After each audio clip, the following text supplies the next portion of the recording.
Parmi les gens qui vont regarder cette vidéo, si tu es parmi, je parle de toi qui, chaque fois que tu dis quelque chose, tu as besoin de l'approbation des gens. C'est-à-dire, tu as besoin que les autres valident pour que tu penses ou pour que tu sentes que ce que tu as dit a un sens, c'est bien ou c'est juste. En fait, tu es le genre de personne que même quand tu as ton idée à exprimer, tu ne le fais pas parce que tu as peur que les gens ne vont pas aimer, tu as peur que les gens ne vont pas apprécier, tu as peur que tu es en train de dire une bêtise, on va s'en moquer. Et ça fait que tu ne parles pas beaucoup. Même quand tu as de belles idées, on te vole même tes idées. Quand tu as même de belles idées, tu en parles seulement à un ami là. Et l'ami n'a pas développé ça. Il crée des grandes choses avec des business. On t'a volé tellement d'idées de business. On t'a tellement volé des idées de business que toi-même tu es là, tu dis que yes, c'est la vie qui est comme ça, la vie est injuste. La vie est injuste, c'est vrai, parce que tu décides de partager tes idées à quelqu'un d'autre au lieu de mettre en pratique. Parce que tu as peur qu'on te critique. Mais moi, je te comprends. Je te comprends parce que ça vient de ton enfance. Ça vient de comment tu as grandi, de comment tes parents réagissaient. Il y a plusieurs cas de figure. Peut-être tu as grandi dans une maison où on ne te laissait jamais parler. On parle d'injustice, c'est une blessure intérieure d'injustice.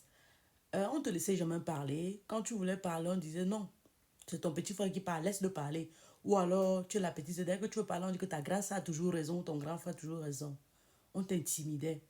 Ou alors, chaque fois que tu parlais, on te porte critique, on critiquait ce que tu disais. Et il y a les parents aussi qui font ça. Ils me regardent, ils font ça aux enfants. Dès que l'enfant parle, on critique. Comme quoi l'enfant n'a pas droit à l'erreur. Mais pourquoi l'enfant n'a pas droit à l'erreur?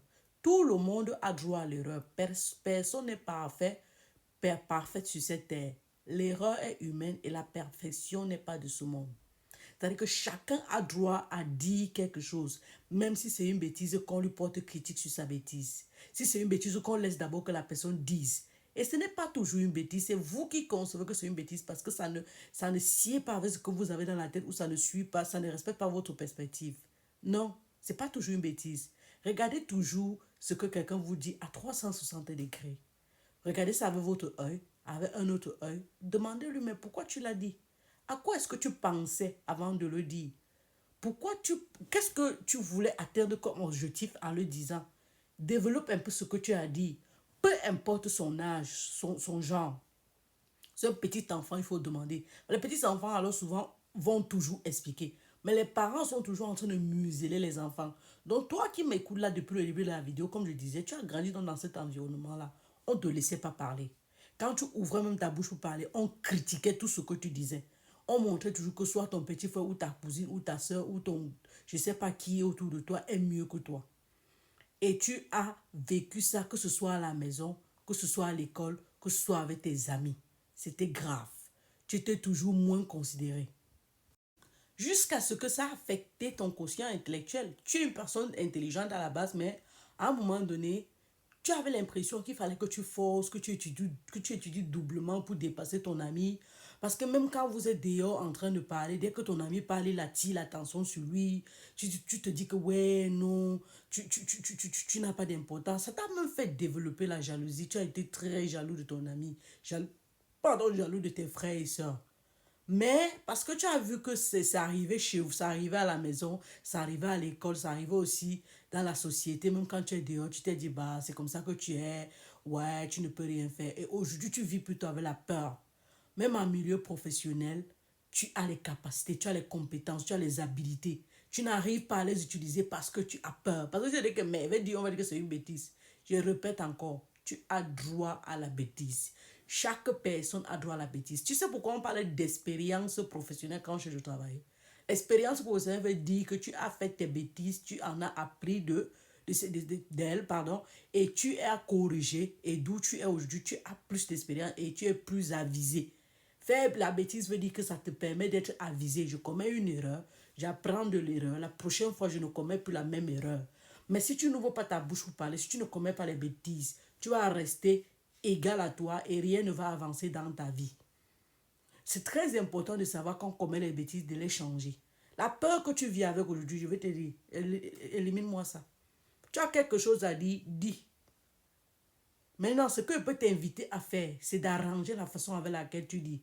peut-être ton problème, c'était que tu ne savais pas comment dire.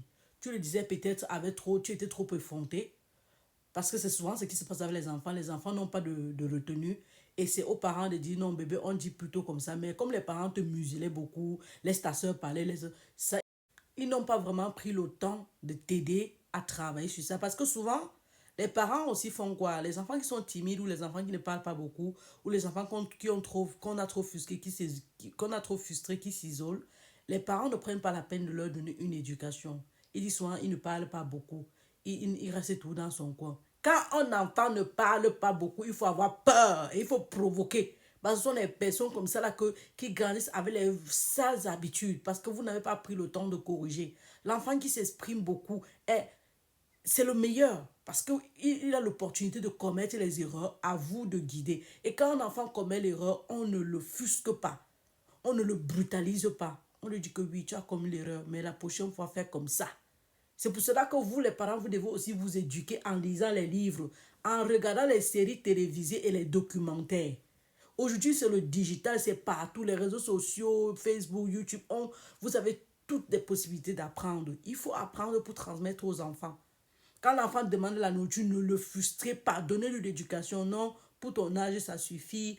On n'en a pas assez pour après. On laisse après, je vais te donner tout ça, tout ça. Attends, je vais te donner le goûter après. Comme ça, comme ça. Tu dis des trucs comme ça, bébé, parce que non, tu sais, quand on grandit, il faut connaître les heures pour manger. C'est une façon d'éduquer l'enfant. Pas, qu'il là-bas, tu veux me manger, regarde la tête comme pour ton père, des choses comme ça, vous frustrez les enfants.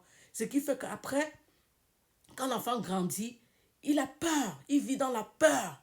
Et vous vous demandez, mais pourquoi sa vie n'évolue pas? Ce sont les sorciers qui sont dans sa vie. C'est toi le sorcier depuis son enfance. Et tu continues d'être le sorcier parce que même étant enfant, il n'arrive pas à s'exprimer.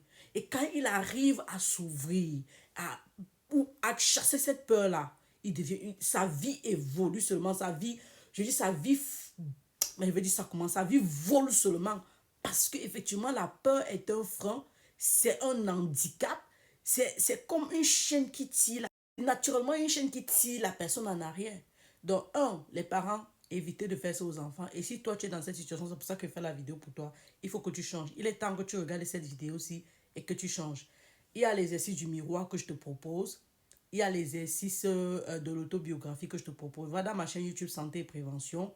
Tu regardes ou tu peux sur ma page Facebook Santé et Prévention. Tu regardes comment on fait ces exercices. Il y a l'exercice de respiration profonde, mais important aussi l'exercice de méditation consciente. De temps en temps, il faut prendre 1 minute, 2 minutes, écouter ton corps, écouter comment le battement de ton cœur fait, réaliser comment tu marches, réaliser comment, je veux dire, combien ton corps est important. Je veux dire, exercice de méditation consciente, c'est dans toi.